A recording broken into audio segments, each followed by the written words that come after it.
Assalamualaikum warahmatullahi wabarakatuh.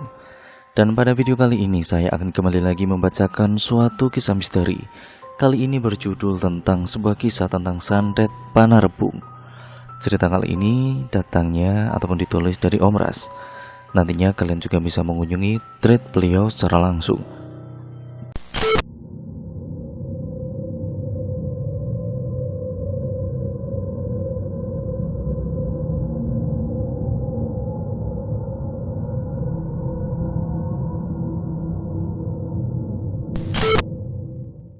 Yuk, daripada kita lama-lama, daripada kita penasaran bagaimana kisahnya, mari kita langsung saja menuju ke ceritanya.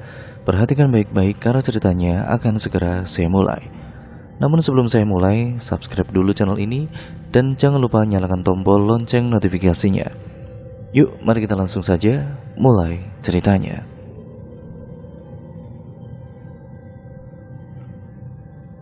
Seorang lelaki berpawakan kurus tanpa baju dengan mengenakan sarung berwarna hitam terlihat menari-nari menuruni tangga rumah tersebut. Suara gelang kaki dan juga gelang tangannya seperti irama yang mengiringi tarian itu. Balian. Ya, balian adalah ritual pengobatan tradisional yang sering dilakukan oleh suku Dayak, terutama Dayak Murung Siang. Dan kalau yang melakukan pengobatan adalah orang Masih atau Islam, maka itu disebutnya adalah badewa. Balian biasanya dilakukan oleh seorang basi atau dukun yang sudah berpengalaman. Seketika orang-orang yang tadi berdiri di sekitar rumah itu langsung berlarian menghindar dari basi. Basi terus menari dan tariannya semakin cepat di setiap saatnya. Dan tiba-tiba saja basi tersebut menggali tanah yang tepat berada di halaman rumah. Orang-orang yang melihat basi menggali tanah itu pun lantas kaget dan mulai saling berbisik satu sama lain. Bagaimana tidak? Jika dalam ritual balian itu basi tiba-tiba menggali tanah, maka kesembuhan bagi si sakit sudah tidak dapat lagi diharapkan.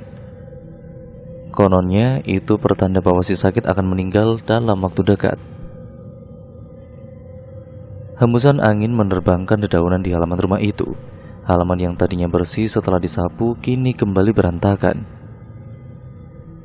Suara rintihan kesakitan masih terdengar dari dalam rumah tersebut.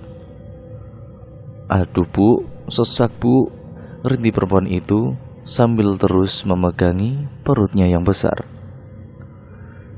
"Yin," panggil wanita parubaya pada seorang anak laki-laki yang sedang duduk di pojok ruangan.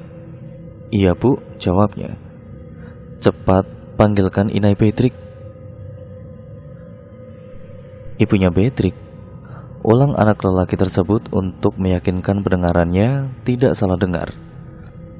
"Iyalah, memangnya ada lagi Inai Patrick selain dia?"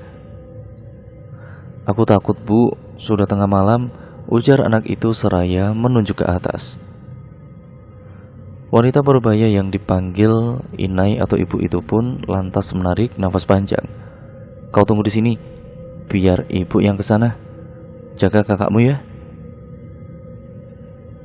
Setelah ibunya pergi, anak lelaki itu lantas duduk di samping kakaknya yang masih kesakitan. "Aku takut sekali kak," ucapnya pelan hampir tidak terdengar. Tiba-tiba dari luar terdengar suara ketukan pintu. Antara takut dan juga penasaran dengan siapa yang datang, akhirnya si anak lelaki tersebut memutuskan untuk mengintip lebih dulu dari celah pintu. Rupanya yang datang adalah Inai Patrick. Tanpa pikir panjang, si anak lelaki pun membukakan pintu untuk sang bidan. Inai Patrick ini adalah salah satu bidan kampung yang cukup terkenal di desa itu. "Mana Inaiku teh? Di belakang tadi tuh. Entah kemana dia sekarang." Alis Yoyin mengerut. "Entah." Dia bilang entah. Masa begitu? Rasanya tidak mungkin ibunya yang begitu sangat mengkhawatirkan kakaknya malah mampir-mampir ke sana kemari. "Jangan hanya berdiri di situ, pergi ke dapur dan siapkan air panas," suruh Inai Patrick pada Yoyin. Mau tidak mau Yoyin pun ke dapur untuk masak air. Keadaan dapurnya terpisah dengan rumah, sebab dapur mereka masih menggunakan kayu bakar. Jadi posisi dapur ini ada di belakang rumah, dan antara dapur ke dalam rumah itu memiliki pintu penyekat. Cukup lama Yoyin berdiri di depan pintu. Ia takut untuk ke dapur dan berharap ibunya segera datang guna menghentikannya memasak air. Cepat! Suara Ine Petrik mengejutkan Yoyin. Ia segera membuka pintu menyekat ke arah dapur, mulai menghidupkan api dengan tangan yang gemetar karena ketakutan. Sesekali ia menoleh ke kiri dan juga ke kanan, memastikan kalau tidak ada apa-apa di sana. Tiba-tiba, dari dalam rumah terdengar suara teriakan melengking yang tentu saja mengagetkan Yoyin. Ia bergegas masuk ke dalam rumah dan mendapati darah berceceran di kasur dan juga di lantai. Sementara kakaknya sudah tidak sadarkan diri. Yoyin melihat perut kakaknya yang sebelumnya besar, kini sudah mengecil. Artinya bayi yang berada dalam kandungan kakaknya sudah tidak ada lagi. "Kak, kak!" teriak Yoyin memanggil-manggil kakak perempuannya itu berulang-ulang kali. Dan di saat yang bersamaan, ibunya datang bersama Ine Petrik. Yoyin terlihat melotot melihat Ine Petrik. "Kenapa teh? Kenapa kau meninggalkan kakakku? Di mana bayinya?" ujar Yoyin pada Ine Petrik yang terlihat murung. Mereka langsung memberikan pertolongan pada kakak perempuan Yoyin. Namun rupanya takdir berkata lain. Perempuan itu sudah meninggal dunia akibat pendarahan yang dia alami. Ina Yoyin menangis sejadi-jadinya, menyalahkan dirinya sendiri atas apa yang terjadi pada anak perempuannya itu. Yoyin terduduk lemas di pojok ruangan. Kakak tersayangnya kini sudah tiada. Apa yang sebenarnya terjadi? Kenapa semua ini terjadi? Ribuan pertanyaan yang sama memenuhi isi kepalanya. Meski sudah dirias, namun wajahnya seakan masih menunjukkan rasa sakit. Setelah 3 hari, barulah jenazah kakak perempuan Yoyin itu dikuburkan. Yoyin dan juga inainya masih menangis saat mengiringi jenazah ke pemakaman. Barang-barang yang merupakan kesayangan kakaknya dia letakkan di atas makam. Sebulan setelah kejadian itu, keadaan Ine Yoyin sedikit demi sedikit sudah mulai membaik. "Yin, hari ini tolong bantu Inai di tanah ya," ujar inainya pagi itu saat sedang menyiapkan makanan. "Iyo Nai, kita manen jagung kan hari ini?" "Iyo." Selesai makan, mereka berdua bersiap-siap untuk pergi ke tanah. "Yin, kamu bilang waktu itu Ine Petrik yang datang ke rumah kan?" "Iyo Nai, tapi Ine Petrik bilang itu bukan dia kan?" "Iyo, itu memang bukan dia. Lalu apa itu Nai?" "Dia yang sudah membunuh." "Shh, biarlah biar. Jangan kau ungkit lagi bagian yang itu." Yoyin kemudian mengangguk. "Itu adalah Panguluh Yin, dan Inai tahu siapa dia. Hanya ada satu Panguluh yang punya ilmu itu." Yoyin kemudian menoleh ke belakang. Ia melihat dengan jelas raut kebencian dari wajah ibunya. "Siapa itu Nai?" Ibunya menghela nafas dan terdiam untuk beberapa saat. Hanya suara kecipak air dari kayuhan dayung yang terdengar. "Siapapun dia harus mati dan merasakan sakit yang sama," ujar Yoyin tiba-tiba. Tidak ada jawaban, dan ketika Yoyin menoleh ke belakang lagi, terlihat ibunya tengah mengusap air matanya. Ia tahu dan juga paham betul dengan kesedihan yang ibunya rasakan. "Yin, kamu berani kan tinggal di rumah malam ini?" tanya ibunya pada suatu malam. Yoyin yang masih menyantap makanan tersebut lantas menatap ibunya. "Aku tidak berani Nai," jawabnya pelan. "Kamu itu lelaki Yin, kamu harus berani. Memangnya Inai mau pergi kemana?" "Ibu ke rumah nenek Yandra di tanah mereka." Yoyin terbelalak mendengar nama Ajuh Yandra. Buat apa ibunya pergi ke sana malam-malam begini? "Bu, tidak ada pertanyaan lagi Yin. Cobalah untuk berani. Kamu itu lelaki, tidak ada di sini laki-laki itu takut dengan hal-hal halus seperti itu." "Tapi Nai, aku benar-benar takut. Kejadian itu terus saja membayangiku. Aku tidak mau sendirian Nai, tidak mau." Ibunya menghela nafas panjang, matanya menatap Yoyin.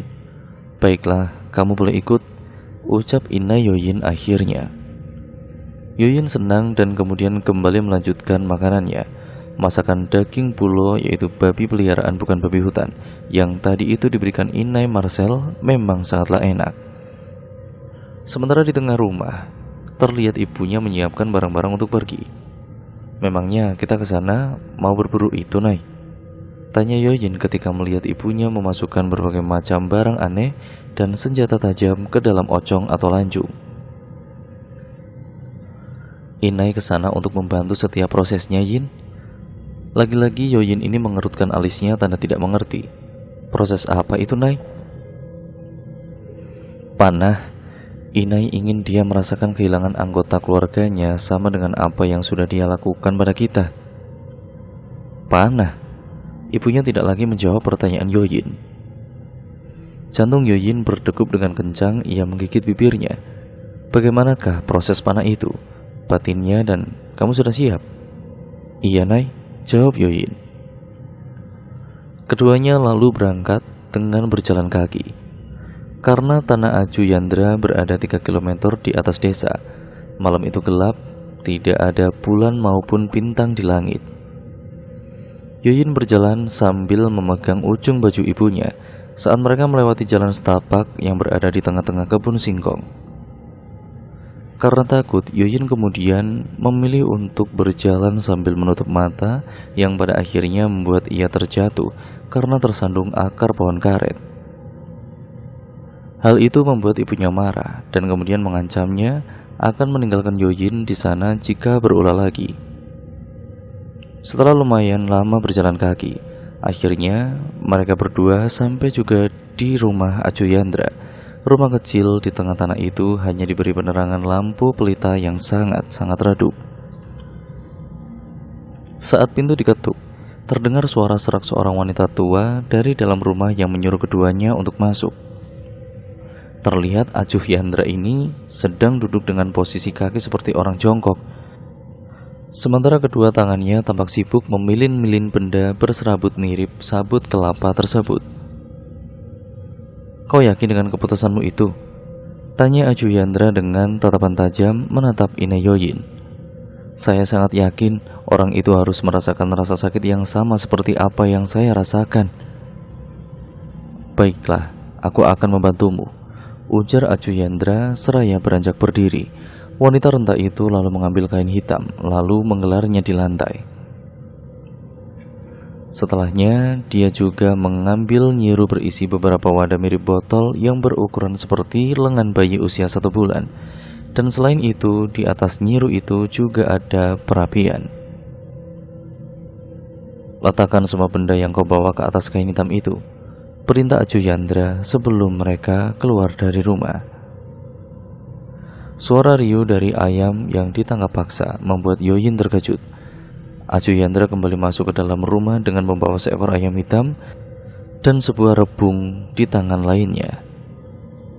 Yoyin merasa ketakutan saat mendengar suara ayam itu yang seakan-akan ini merintih-rintih meminta tolong agar dilepaskan. Bersiaplah, kita akan memulainya, ujar Aju Yandra sembari duduk menghadapi nyiru yang berada di atas kain hitam itu. Saya sudah siap, jawab Inai Yoyin dengan mantap. Setelah itu Aju Yandra membuka matanya dan terus merapalkan mantranya. Ia kemudian mengasapi semua jenis senjata tajam, kemudian berganti dengan rebung dan ayam hitam yang tadi dibawanya. Ambil pisau yang paling kecil itu, lalu potong ayam ini, perintah Aju Yandra membuat Yoyin takut. Yoyin ingin berteriak tidak untuk mencegah ibunya memotong ayam itu, tetapi dia yakin ibunya ini pasti akan memarahinya habis-habisan. Bahkan mungkin saja dia akan disuruh pulang seorang diri. Akhirnya Yoyin pun memutuskan untuk tetap diam, tidak mengganggu setiap apa yang ibu dan juga Ajuh Yandra lakukan malam itu. Yoyin melihat tangan ibunya seperti gemetar saat memotong ayam hitam tersebut. Suara kesakitan dari ayam itu membuat Yoyin menutup mata dan telinganya. Darah ayam itu kemudian ditampung dalam sebuah wadah yang sepertinya terbuat dari tanah liat. Kemudian oleh Acu Yandra, Ina Yoyin disuruh untuk menyantap jeroan ayam hitam tersebut dalam keadaan mentah. Ina Yoyin yang sudah dibutakan oleh dendam itu ternyata tentu saja tidak membantah. Ia melakukan apapun yang diperintahkan oleh Acu Yandra, termasuk memakan dengan rakusnya jeroan ayam hitam yang masih mentah tersebut. Sekali lagi, Yoyin harus menutup mata dan telinganya. Acu Yandra terkekeh, tawanya seperti bukan lagi suara tawa seorang nenek tua. Yoyin kemudian kembali membuka matanya dan melihat darah ayam hitam di dalam wadah itu kemudian disiramkan pada rebung yang awalnya Yoyin kira untuk dimakan. Setelahnya rebung tersebut diasapi kembali di atas perapian. Darah ayam yang disiramkan pada rebung itu menetes ke atas Nyiru. "Bakar rambutnya yang berhasil kau dapat," perintah Acu Yandra pada Ina Yoyin. Ina Yoyin membuka gumpalan kertas berisi sejumlah kecil rambut yang entah milik siapa itu, lalu kemudian memasukkan rambut itu ke dalam perapian. Saat bau rambut dibakar itu tercium, tiba-tiba Yoyin merasa pusing. Kemudian oleh Acu Yandra, rebung penuh darah ayam itu kemudian diletakkan di dalam Nyiru. "Lukai rebung ini dengan benda tajam yang kau bawa itu, kulepas semua kulitnya," suruh Acu Yandra. Ina Yoyin pun lagi-lagi menurut saja. "Kita membangkitkan dia. Lakukan terus. Luapkan semua rasa sakitmu." Ina Yoyin menggoreskan pisaunya pada rebung tersebut, dan anehnya rebung itu mengeluarkan darah segar. Mata Ina Yoyin pun melotot dengan tajam. Kilatan dendam masih terlihat di matanya. Dengan penuh kemarahan, Ina Yoyin ini mengelupas semua kulit rebung hingga menyisakan bagian termudanya. "Stop," ujar Acu Yandra lalu tertawa aneh. Yoyin kembali menutup mata dan telinganya. Kala Acu Yandra ini dengan tiba-tiba memanggil namanya. "Biar saya saja yang menguburnya," ujar Ina Yoyin. Lagi-lagi wanita renta itu pun tertawa terbahak-bahak. Sepertinya ia sangat puas dengan apa yang dilakukannya pada malam itu. "Nai," panggil Yoyin pada ibunya ketika ibunya membuka pintu rumah itu. "Tunggu di sini saja, Yin." Yoyin pun kemudian terdiam dan tidak lagi berani membantah. Ia hanya melihat ibunya yang turun ke tanah dan kemudian mulai menggali lubang pada tanah di halaman rumah kecil itu. "Yoyin, kau tahu, Pangulu dapat mengetahui orang penakut hanya dengan merasakan bekas telapak kakinya saja," ujar Acu Yandra tiba-tiba. Yoyin tercekat kaget dan ia semakin takut. "Kau tidak perlu takut begitu, aku tidak memakan anak kecil." "Yandra cucuku dulu itu juga sama sepertimu, penakut dan juga cengeng.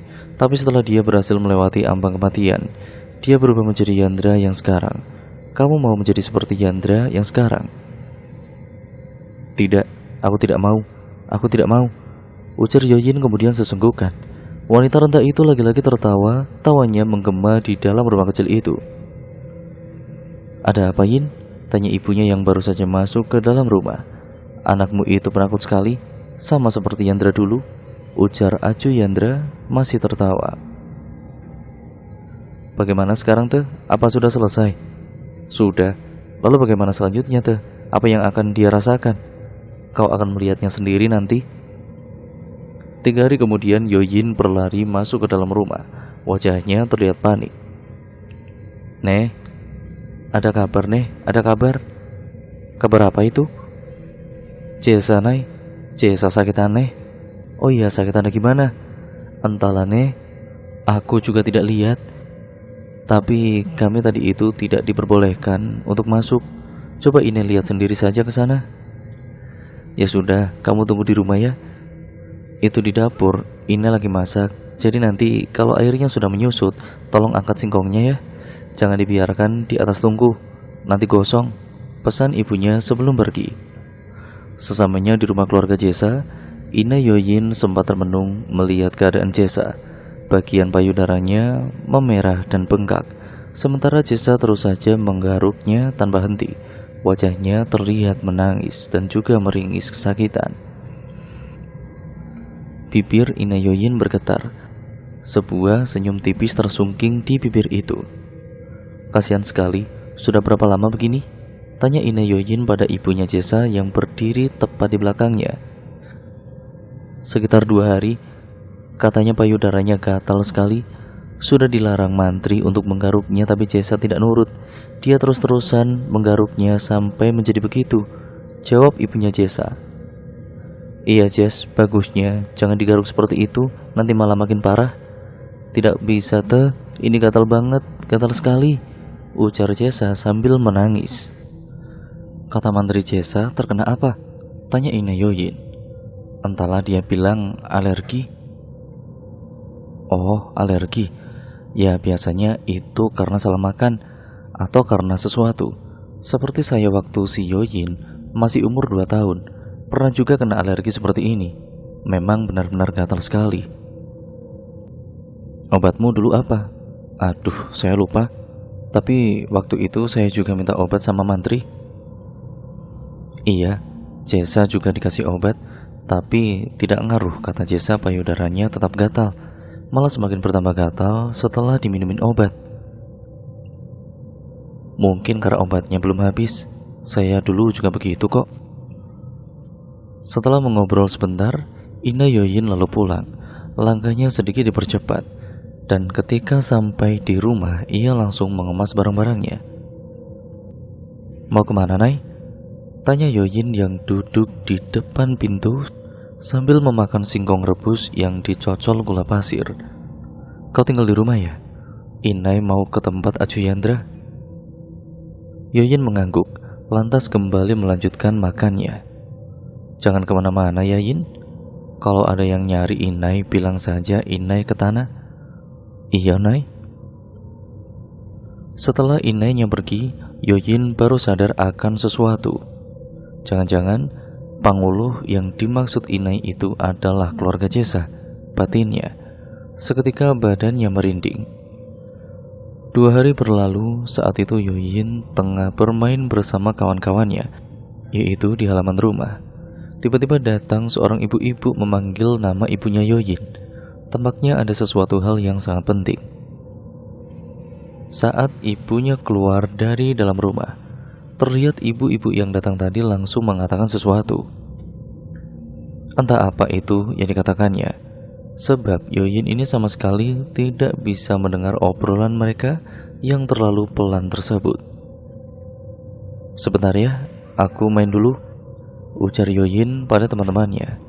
Saat melewati ibunya dan ibu-ibu itu, Yoyin sengaja memperlambat langkahnya.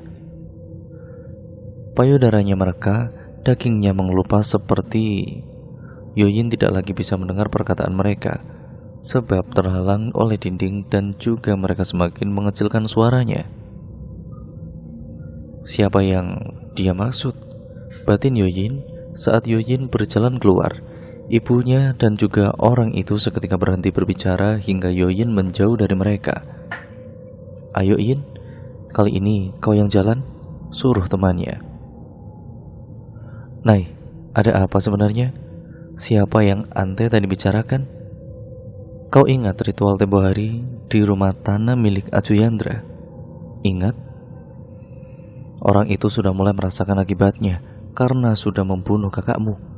Apa orang itu Jesa, Nay? Bukan dia, tapi salah satu dari keluarganya yang jauh lebih tua. Aku melakukan ini agar orang itu tahu betapa sakitnya kehilangan orang yang kita sayangi. Akan kubuat satu persatu keluarganya mati. Wah, Nay, tapi Jesa tidak bersalah kan? Inai tidak seharusnya melakukan itu padanya. Yang harus mati itu pelakunya, Nay, bukan keluarganya. Yang Inai lakukan ini salah. Aku melakukan ini supaya orang itu bisa tahu rasa sakitnya gimana, rasa menderitanya kita setelah kematian kakakmu. Tapi ini salah, Nay. Ini salah. Cukup, Yin. Kau tidak perlu ikut campur sampai sejauh ini dengan urusanku. Tutup mata, telinga dan juga mulutmu dari apapun yang aku lakukan. Yoyin menghela nafas panjang. Jantungnya berdegup dengan tidak karuan. Apa yang bisa aku lakukan untuk menyadarkan Inai? Malam itu Yoyin dan juga ibunya berjalan ke arah warung untuk membeli mie instan yang akan ibunya masak bersama sayur pucuk jawau atau daun singkong. Setelah dari warung, ibunya singgah terlebih dahulu di rumah Jesa. Bau busuk Nana menyeruak masuk ke dalam rongga hidung, membuat Yoyin secara refleks langsung menutup hidungnya. Jesa terbaring lemah di atas tempat tidur. Nana bercampur darah masih terus mengalir dari luka menganga di payudaranya. Yoyin sampai menutup matanya saat melihat payudara Jesa yang sudah mengelupas dan membusuk. Daging payudaranya mengelupas dan merekah mengingatkan Yoyin dengan kulit rebung. Mata Yoyin terbelalak. Ya benar, rebung. Ritual panah di rumah Ajo Yandra waktu itu menggunakan media rebung. Balian, gumam Yoyin tanpa sadar yang membuat orang tua Jesa menoleh dan juga melihat ke arahnya. Ibunya Yoyin mencubit tangan anaknya. Sepertinya ibunya Yoyin sangat marah saat itu. Ibunya langsung mengajak Yoyin pulang dan kemudian memarahinya habis-habisan ketika mereka sampai di rumah. Mie yang mereka beli tadi itu hanya digeletakkan begitu saja. Sepertinya ibunya benar-benar marah hingga membuat Yoyin harus tidur dengan perut yang lapar. Maaf Nay, aku benar-benar tidak bermaksud. Perkataanku itu benar-benar secara tidak sadar keluar dari mulutku. Kau tahu Yin, kalau sampai mereka melakukan balian dan Basi mengetahui apa yang ini lakukan, pasti mereka akan mengembalikan penyakit itu padaku. Dan kau tahu, kau akan hidup sendirian kalau sampai aku mati. Seketika Yoyin menangis sejadi-jadinya. Ia benar-benar menyesal, sangat menyesal. Maafkan aku Nay, isak Yoyin menciumi kaki ibunya. Kau seharusnya mendukung Inai Yin, bukan malah seperti ini. Kau pun tahu kan, Inai melakukan ini karena apa? Kalau bukan karena orang itu yang memulainya, Inai tidak akan pernah melakukan hal buruk seperti ini. Maafkan aku Nay, aku janji aku akan mendukung Inai sepenuhnya mulai dari sekarang. Apapun itu, aku akan tetap mendukung Inai. Ya, aku tidak akan bisa hidup kalau sampai Inai kenapa-napa. Cukuplah kakak yang pergi, Inai jangan. Isak Yoyin kemudian semakin menjadi. Di saat mereka masih menangis, tiba-tiba terdengar bunyi agung atau gong yang dipukul sebanyak 3 kali, pertanda kalau ada yang meninggal dunia. Siapa yang meninggal? Tanya Yoyin sambil mengusap air matanya. Matanya sembab dan terasa panas. Itu pasti Jesa, ujar ibunya. Yoyin terdiam setelah mendengar jawaban ibunya tersebut. Ya, bisa jadi itu memang Jesa, mengingat keadaannya semalam. Setelah ini, apa akan ada yang seperti Jesa lagi, Nay? Tanya Yoyin. Ya, keluarga itu akan mengalaminya satu persatu. Yoyin lagi-lagi terdiam meski hati kecilnya menentang perbuatan ibunya tersebut. Tetapi tetap saja ia tidak bisa berbuat apa-apa. Malam kedua setelah kematian Jesa, saat mayat masih berada di rumah keluarganya. Jadi tradisinya bila ada umat Kaharingan yang meninggal dunia maka akan dimakamkan setelah 3 hari 3 malam. Mayat akan dirawat selayaknya orang yang masih hidup, dan di luar rumah biasanya dijaga oleh pihak keluarga ataupun orang-orang desa. Ibunya Jesa mengeluhkan gatal di bagian payudaranya juga. Gatal yang benar-benar sangat gatal sekali, sehingga sulit menahan untuk tidak menggaruknya. Bila ponakan-ponakan bertanya-tanya kenapa Pangulu di keluarga Jesa tidak tahu kalau keluarganya sedang disantet, itu karena Pangulu tidak semua memiliki kemampuan seperti itu. Gatal, gatal, rintis ibunya Jesa sambil terus menggaruk-garuknya. Kamu terkena ulat bulu barangkali? Tidak, ulat bulu dari mana? Orang saya di rumah terus ini. Gatalnya benar-benar ya seperti terkena bulu yang ada di bambu. Ya mana ada yang bawa bambu masuk ke rumah. Nah, itu makanya. Tapi ini gatal sekali. Apa jangan-jangan saya terkena gatal-gatal seperti yang Jessa rasakan? Ah, jangan berpikiran sampai ke situ. Yakini saja kalau kamu sekarang ini hanya terkena gatal-gatal biasa. Tapi ya sudahlah, pikiranku sekarang ini masih sangat kacau sekali. Tolong jangan ditambah lagi. Ibunya Jessa terdiam, kemudian berlalu masuk ke dapur. Di sana ibunya Jessa terus menggaruk-garuk payudaranya, hingga tanpa ia sadari darah mulai keluar dari luka akibat garukan tersebut. "Teh, itu berdarah," tegur Ipe. "Hah? Hah?" Ibunya Jessa lantas melihat ke bagian yang ditujukan oleh Ipe. Benar, ternyata payudara yang dia garuk sudah berdarah. "Kenapa, Teh?" tanya Ipe khawatir. Tidak tahu, yang tante rasa sangat gatal sekali. Rintisnya, rasa sakit bercampur dengan rasa gatal sangat menyiksanya. Digaruk sakit, tapi kalau tidak digaruk, ia gatal sekali. "Coba buka, Teh, aku mau melihatnya. Barangkali ada teka atau semiandang." Teka itu sejenis kutu anjing atau kutu babi yang bisa masuk ke dalam kulit dan hanya menyisakan bagian pantatnya saja. Kalau semiandang, itu sangat kecil, tapi masih bisa dilihat oleh mata manusia. Warnanya oranye atau kemerahan, kalau menggigit sangat gatal dan sangat sulit dilepas sebab tubuhnya sangat kecil. Gigitan semiandang ini ditandai dengan munculnya bial atau bentol yang lumayan besar dan di tengah-tengahnya terdapat sesuatu berwarna oranye atau kemerahan.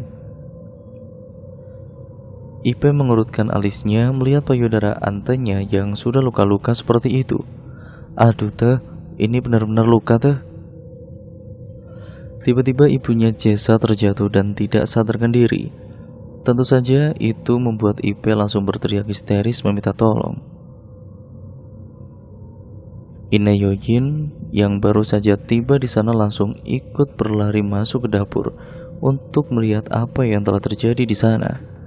Lagi-lagi senyum tipis terlihat dari bibir itu. "Ada apa, Pe? Kenapa?" tanya Ine Yoyin pada Ipe yang masih panik tersebut. "Anteku, Teh, dia," jawab Ipe dengan bibir bergetar menjelaskan apa yang baru saja terjadi. Sudah, tenang dulu, Pe, tenang. Ini bukan salahmu, tapi aku khawatir, Teh." Sudah, anta yakin antemu akan baik-baik saja?" Saat pemakaman Jessa dilakukan, ibunya tidak ikut, sebab keadaannya semakin memburuk. Nanah mulai keluar dari luka garukan, dan payudaranya juga semakin membengkak. "Bagaimana ini? Apakah kita adakan belian saja?" ujar ayahnya, Liao Jessa. "Belian? Ini kan masih Pali. Masa pantangan ketika ada keluarga yang meninggal? Lalu kita harus apa? Apa harus membiarkan saja begitu? Kalau kita melanggar Pali, kita akan terkena sial. Kamu tahu itu kan?" "Tapi aku tidak mau kehilangan istriku. Cukuplah anakku yang mati." "Sekarang terserah kamu saja. Kalau kau tetap nekat melanggar Pali, aku tidak akan ikut campur kalau terjadi sesuatu pada keluargamu." Ayahnya Jessa ini tertunduk, wajahnya memerah menahan amarah. Ibunya Jessa masih terbaring lemah, daging payudaranya mulai terkelupas, bau busuk tercium memenuhi ruangan kamarnya. "Jangan-jangan penyakit gatal itu bisa menular," ujar Rosi pada ibu-ibu yang sedang berkumpul di rumahnya. "Ah, kamu itu jangan menakut-nakuti kami seperti itu sih. Sudah sangat lama kampung kita ini aman dan tidak ada yang pernah terkena penyakit-penyakit seperti itu." "Ya itu kan dulu, sekarang bisa saja terjadi sebab angin dari hilir mungkin sekali membawa penyakit ke kampung kita ini." Semua ibu-ibu yang berada di pelataran rumah itu seketika bergidik. Kalau memang benar begitu, lalu apa yang harus kita lakukan? Usahakan jangan ke rumah keluarga Jessa. Jangan sampai terjadi sentuhan dengan keluarga itu. Ibu-ibu tersebut saling tatap. Lalu kemudian mereka mengangguk membenarkan saran Rosi. Kalau begitu, aku tidak akan ke sana lagi. Ina Yoyin yang berdiri sedari tadi hanya mendengarkan, kini tampak tersenyum. Dengarkan. Aku punya kabar baru nih, ujar seorang ibu-ibu yang baru saja datang dan bergantung dengan mereka. Apa? Tanya mereka serentak. Tadi aku mendengar saat Amai Jesa mengobrol dengan suamiku. Katanya mereka akan mengadakan balian kembali malam ini, karena keadaan ini Jesa benar-benar semakin parah. Hah? Kan masih dalam pantang. Makanya itu, aku juga kaget. Ina Yoyin kemudian menelan air liurnya yang tiba-tiba terasa pahit, rasa takut mulai menghantaminya. Aku pulang duluan ya, soalnya aku mau ke tanah ambil singkong, ujar Ina Yoyin beralasan. Sesamanya di rumah, ia siap-siap dan juga mengajak Yoyin untuk kembali mengunjungi Acu Yandra. Aku tinggal di sini saja, Nay. Aku berani tinggal sendiri kok.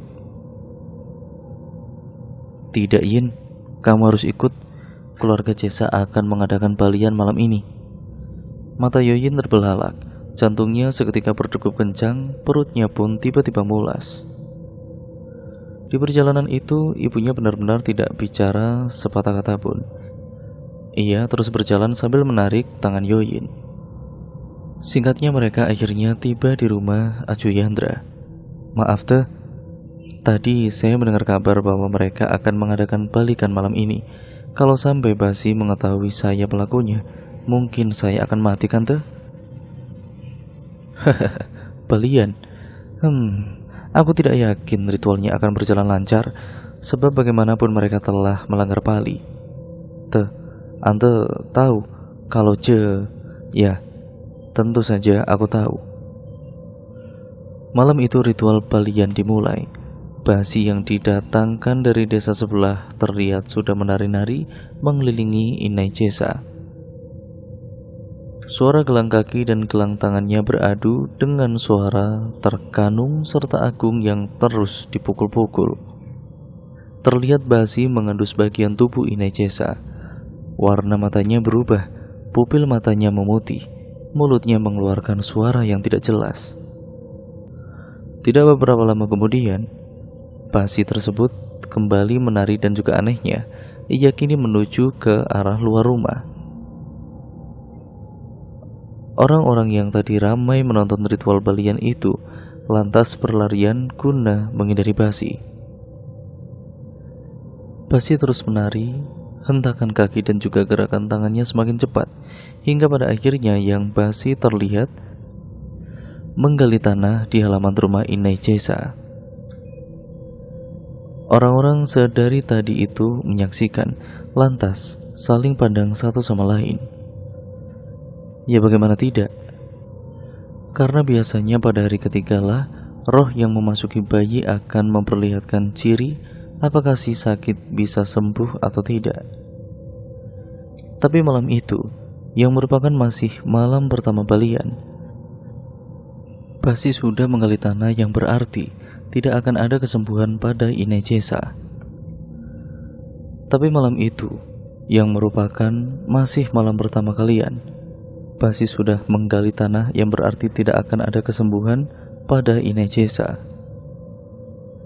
Ritual balian berakhir dengan tidak semestinya raut kekecewaan terlihat jelas pada wajah Amai Jesa. 1 hari setelah balian itu diadakan, suara agung kembali terdengar. Inai Jesa meninggal dengan keadaan yang persis sama dengan Liao atau almarhum Jesa.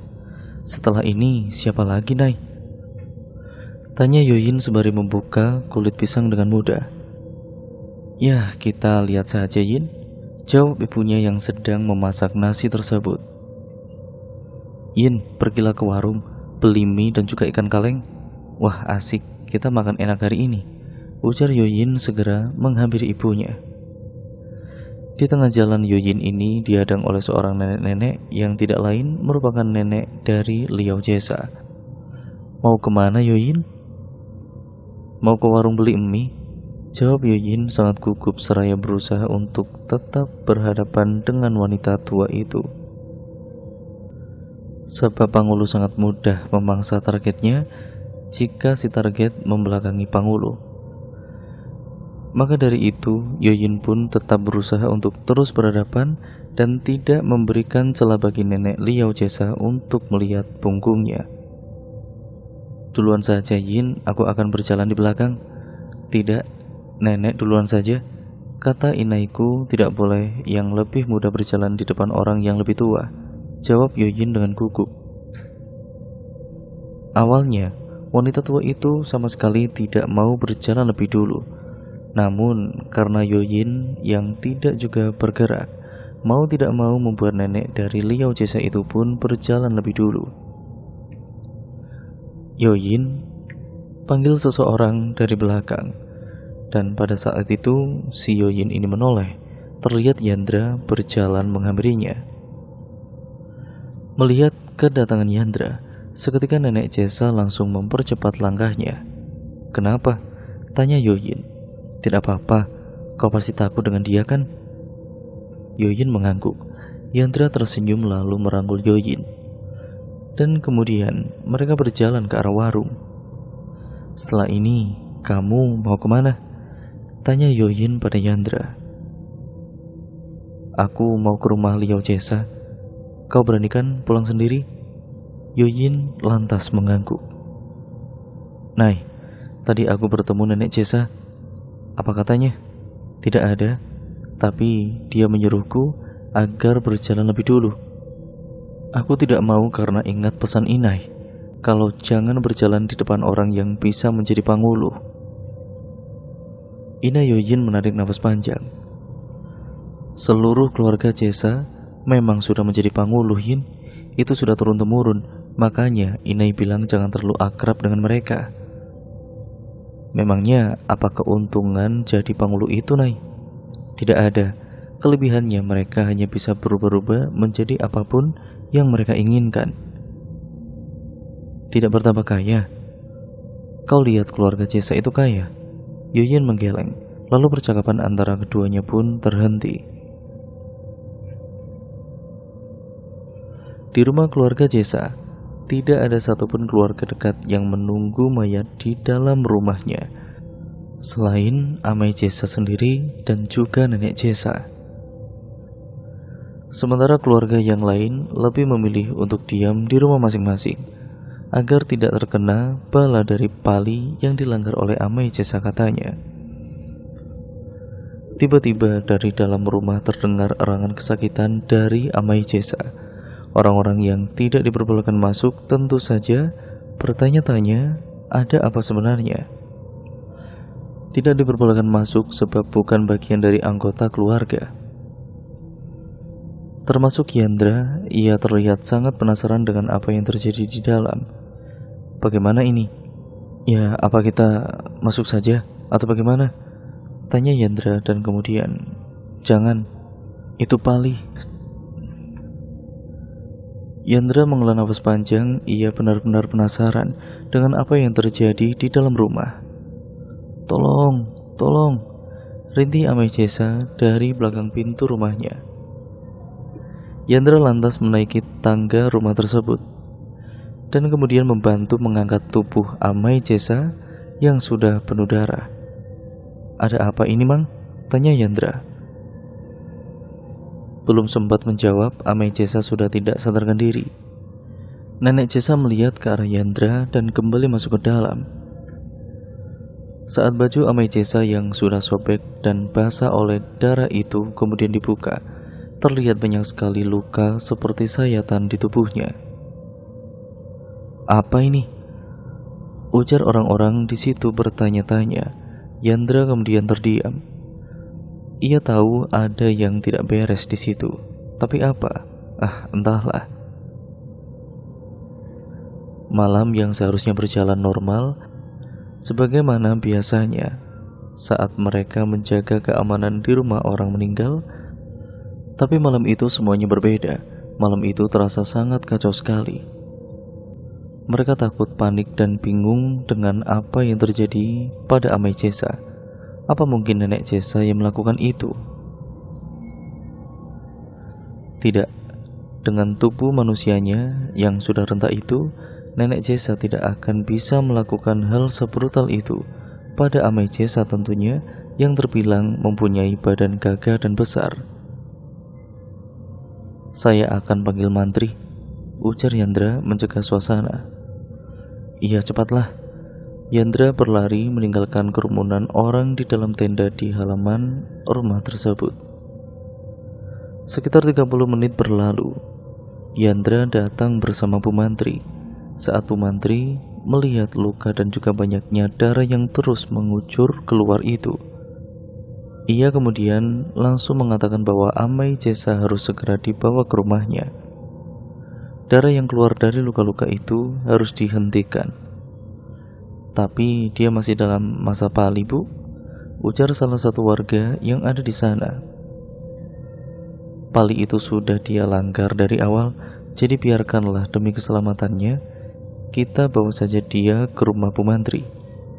Begitulah ujar Yandra. Sebab itulah Yan, Amai Jesa ini sudah terkena bala akibat melanggar pali itu.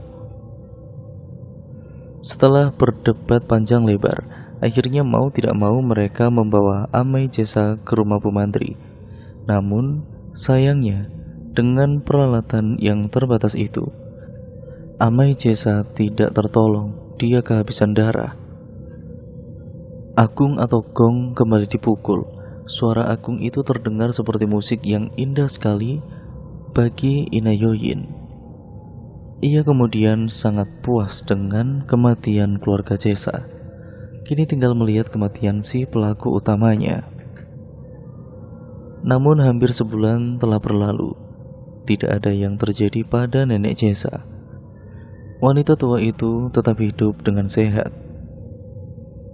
Akhirnya, untuk mendapatkan jawabannya, malam itu Inayoyin dan juga Yoyin kembali mengunjungi rumah tanah milik Aju Yandra. Akan tetapi di tengah perjalanan mereka dikagetkan dengan suara aneh dari atas pepohonan. Suara itu mirip seperti suara monyet yang berteriak. Saat langkah keduanya semakin dipercepat, suara dahan dan juga ranting yang bergoyangkan terdengar seperti mengejar keduanya. Yoyin memegang erat lengan baju ibunya, seakan takut ditinggal lari. "Jangan takut," tegur sang inai. "Nai, apa itu, Nai?" Tunjuk Yoyin ke arah pohon yang berada tepat di atas mereka. Di sana terlihat seekor monyet besar dengan dua mata merah menyala seperti api, tengah melihat ke arah mereka berdua. Inayoyin menarik tangan anak lelakinya itu. Tanpa aba-aba ia berlari sambil terus menariknya. Yoyin yang sudah ketakutan setengah mati sedari tadi, tentu saja berusaha mengimbangi lari sang ibu. Sementara monyet besar itu terus mengejar keduanya, sambil sesekali terdengar teriakan dari si monyet.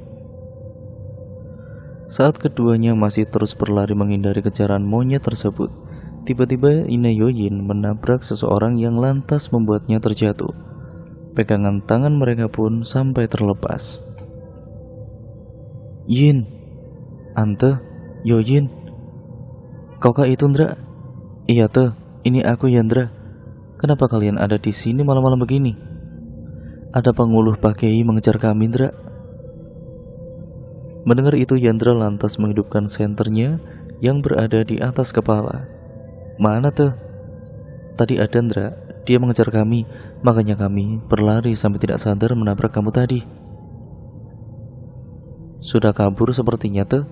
Mari ku antarkan pulang," ujar Yandra. "Sebenarnya kami mau ke tempat ajuhmu, Ndra." Yandra terdiam. Ia kini mulai paham dengan apa yang sebenarnya terjadi belakangan ini. Tanpa banyak tanya, Yandra menyuruh mereka berdua untuk berjalan lebih dulu, sementara Yandra berjalan paling belakang untuk menjaga keduanya. Sesamanya di rumah tanah itu, Yandra lantas membuka pintu tanpa mengucapkan permisi.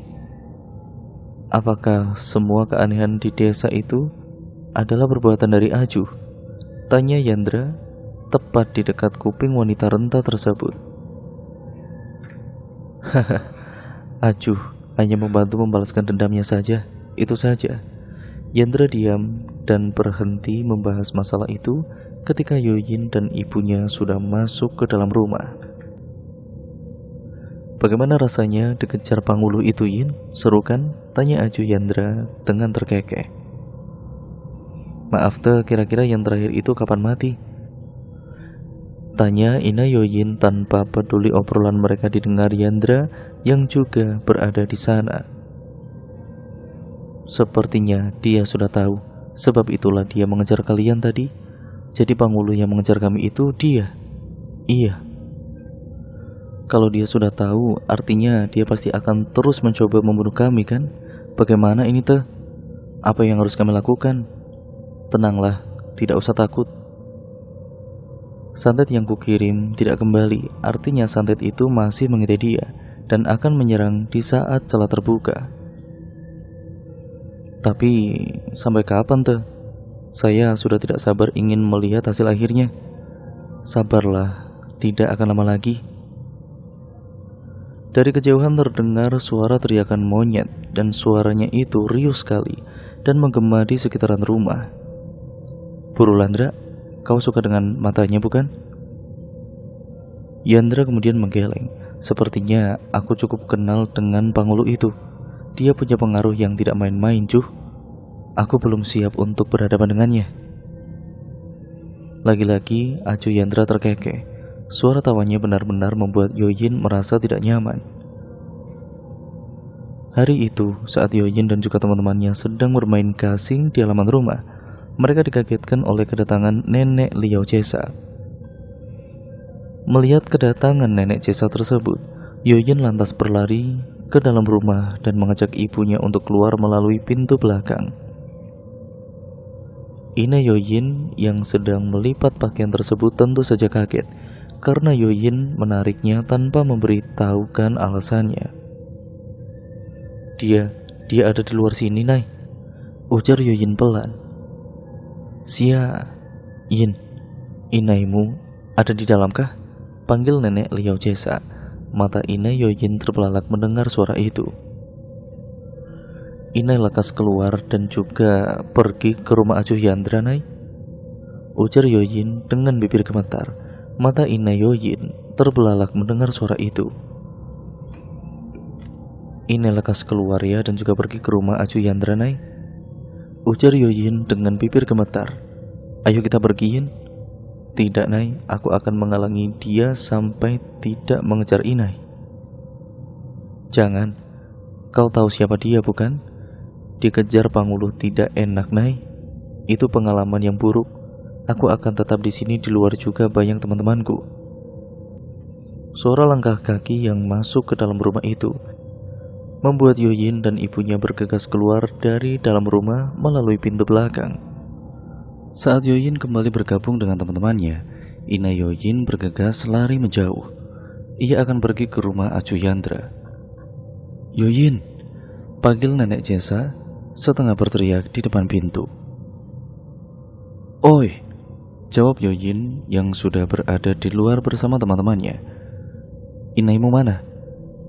Pergi ke tanah Ajuh, panen singkong buat dijual besok, jawab Yoyin.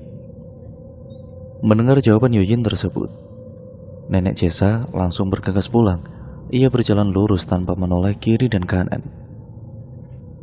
Di tempat berbeda, Ina Yoyin masih berlari menuju ke rumah tanah Ajuh Yandra yang sudah tidak terlalu jauh lagi tersebut. Tolong saya teh, tolong saya. Saat pintu rumah dibuka, terlihat Yandra berdiri di sana. Dia sedang tidak bisa diganggu teh, ucap Yandra dengan pelan. Ajuh Jesa terus meneror kami, Ndra. Ya ampun, bagaimana keadaan Yoyin di sana? Ndra, kamu mau bantu Ante? Tolong, Ndra, tolong jemput Yoyin. Anu teh, bukannya saya tidak mau, tapi kami sedang melakukan sesuatu. Pangulu itu juga semalam berhasil memasuki area ini, padahal area ini sudah didinding dengan sompun dan tamiang. Ante tenang saja ya. Yang dia targetkan saat ini bukan Yoyin, tapi Ante. Jadi Ante tidak perlu mengkhawatirkan keadaan Yoyin. Yoyin pasti akan baik-baik saja.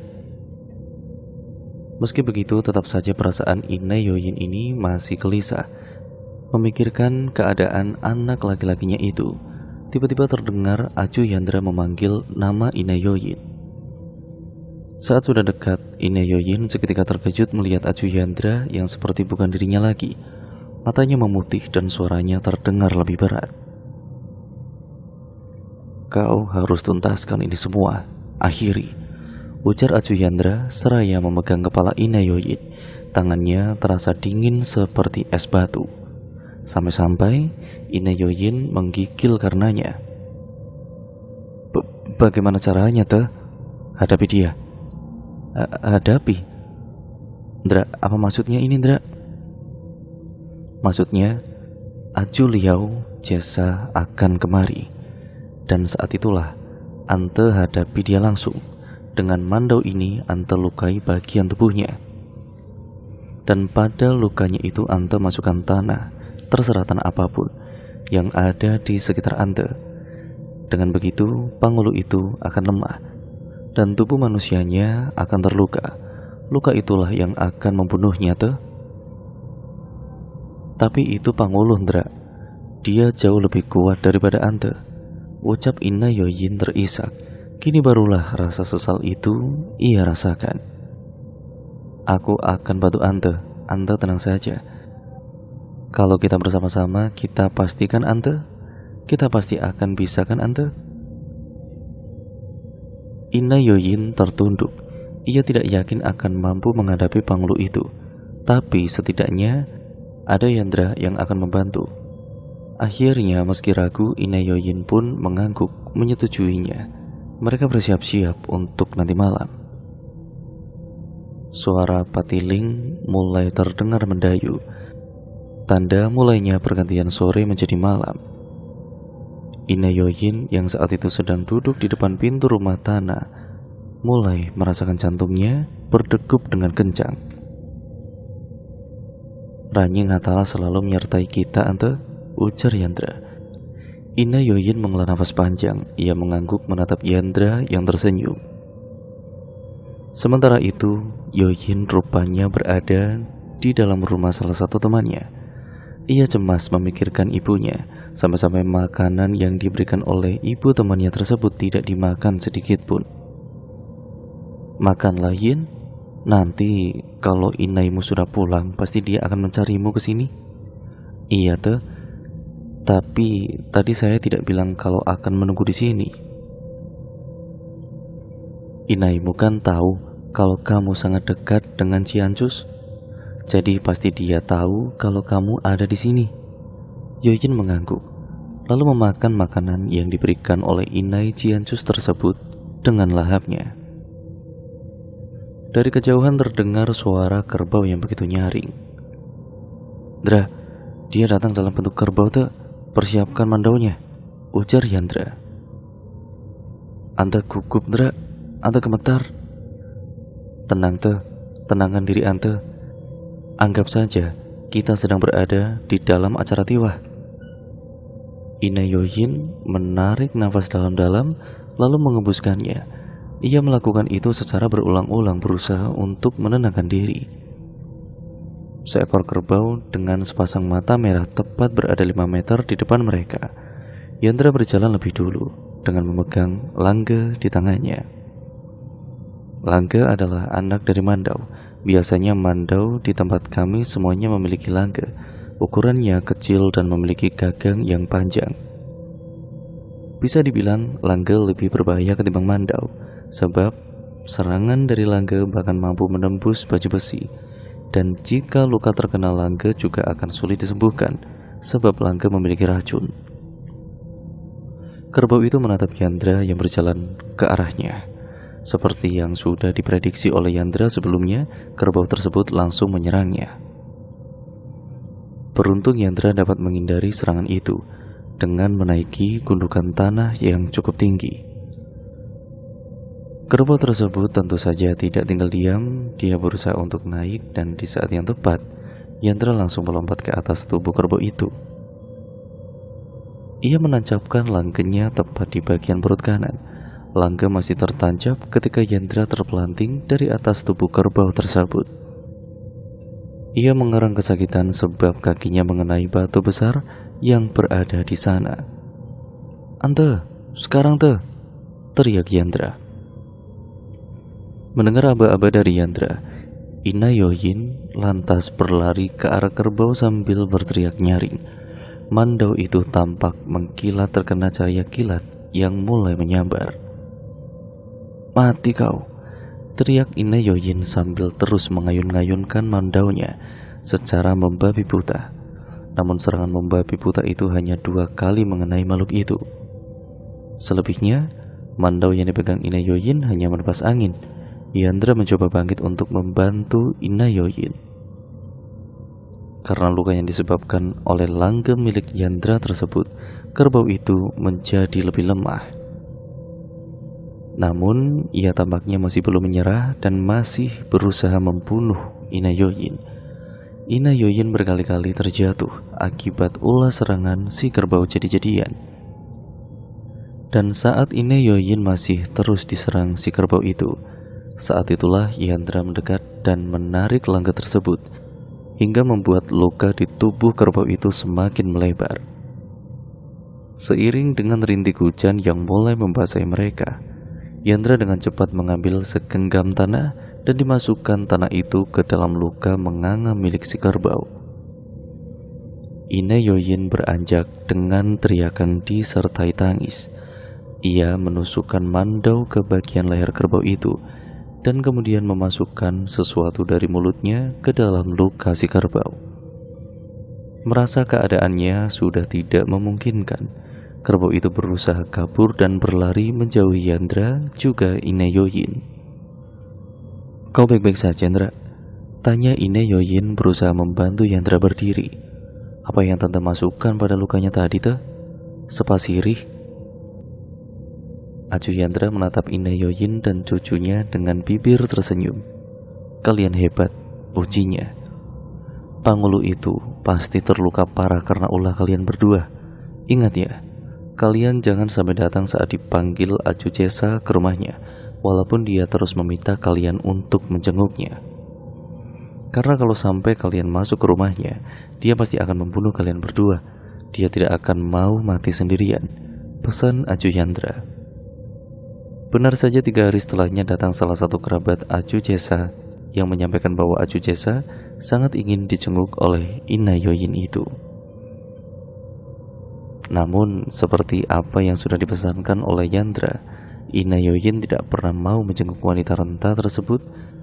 Hingga akhirnya suara agung ataupun gong kembali terdengar dari rumah Acu Jesa. Wanita renta jelmaan Pangulu itu akhirnya meninggal juga. Pangulu menyerang orang hamil atau melahirkan karena memang itulah makanannya. Bahkan mereka juga memakan mayat yang baru saja dikubur. Mereka berkeliaran saat orang melahirkan maupun saat ada yang meninggal. Mereka akan menggunakan kesempatan yang ada untuk memangsa targetnya.